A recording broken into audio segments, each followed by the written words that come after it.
Welcome back to the Current Electric High School Basketball Girls State Championship Preview Show, presented by Cannon and Dunphy.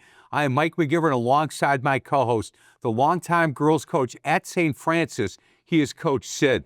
We are just minutes away from the Division III tip-off as Elk Mound takes on Appleton Xavier. Coach, let's look at tonight's second Division IV matchup as St. Mary Catholic takes on Durand-Arkansaw.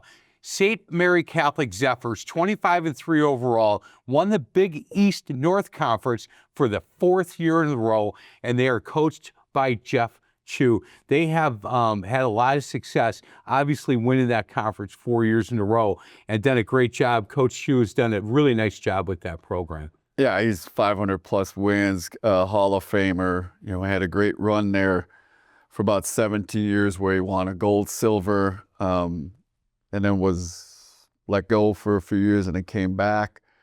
And obviously, you know, he knows what he's doing. Yeah, he really does. And they are led by senior Emily Vogel and sophomore Autumn Crow.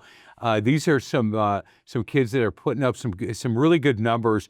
I like the fact, Coach, and when you said, look, he was gone for a little bit and then he came back, I think it's important that you understand that you can go back.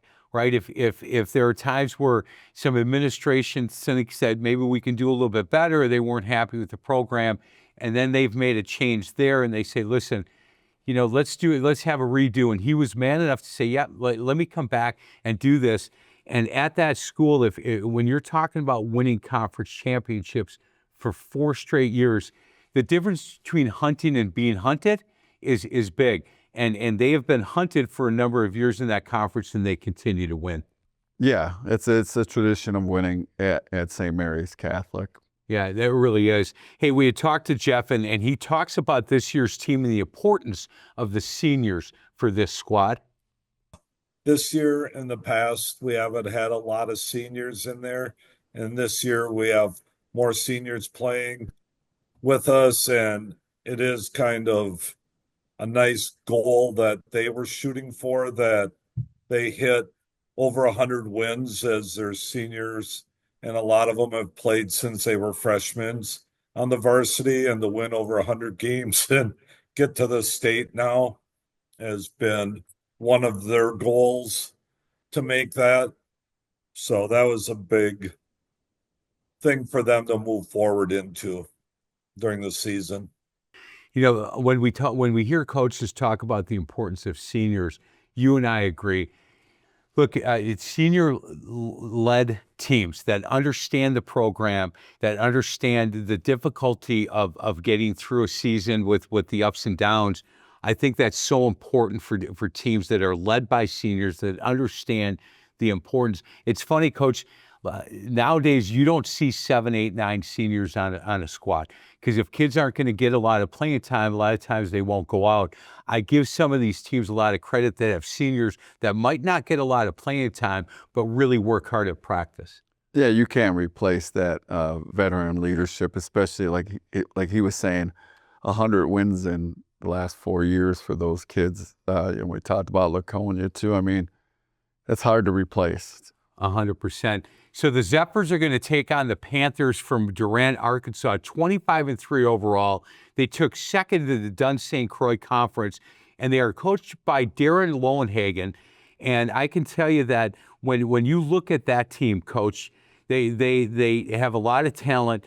The team itself has been, again, we talked about seniors and the importance of seniors. And their coach talked about the importance of seniors for this team as well. You know, we started kind of building this 2 or 3 years ago, where we wanted to really up our non-conference schedule.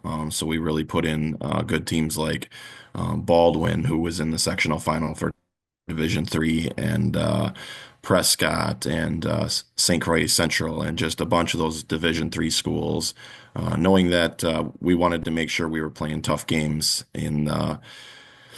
throughout the season, to kind of make up for sometimes, you know, in your conference schedule not getting all those games. So we wanted to make sure we had a really tough non-conference schedule, and I think that ultimately played out helping us down the road, playing in multiple tough games throughout the year, and that's exactly what you're going to see in the playoffs. Coach, you know, we've listened to a number of coaches talk about scheduling really difficult competition in their non-conference to be ready for the state tournament, to be ready for the regionals and the sectionals. Do you agree with Do you agree with that method? If you know your team is going to be really talented, you don't mind taking some losses along the way so they can be ready down the stretch? I think obviously it prepares you better. Again, if you're in a really tough conference, maybe you balance that out a bit. Um, I know on the boys' side, Coach Walls at Wisconsin Lutheran has always been one that's believed in battle testing your team. Laconia here with Coach Morgan, you know, they schedule tough to prepare, and obviously it works for them. Well, and he talked about his conference. He said, "Look, there are times that we don't get pushed a lot. In fact, in that interview, he said a lot of our conference games we won by 50. Like, how are we going to get prepared when it's a 1-point game with 45 seconds to go if we've never been in that situation before?" And I think it's important that they do that, especially if they know the conference is not going to. It's not going to give them the kind of competition that they need. And when Darren talked a little bit about the importance of scheduling those, he also talked about the two seniors, Emma Hoyt and Addison Uth, that really kind of make that team go, and was interested to know when you have good senior-laden team, especially seniors that understand the importance of sharing the ball, scoring when they need to score, rebound, and all the things it takes to get to this point. And then to be able to get them to play against really difficult non-conference competition, I think he's doing it the right way, and that was a really good move for him. Definitely, and that's a tradition-rich program too. Their 12th trip to state. A lot of them back, I believe, when it was just Durand back in the 80s and 90s, early 2000s. But you know, maybe there was the players on this team, maybe an aunt, maybe mom or neighbor or somebody.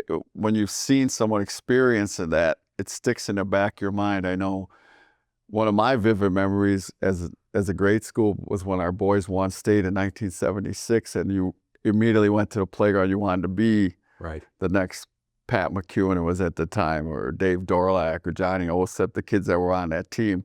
Those were your idols. Yeah, I agree with that, especially in a community like Durand, where they had a lot of success years ago, and then they get back to this place. There are going to be girls and boys getting to the playground after that. Guys, we're going to get to a break. We're just minutes away from the First Division III state semifinal. This is the Current Electric High School Basketball Girls State Championship Preview Show, presented by Cannon and Dunphy, only on My 24.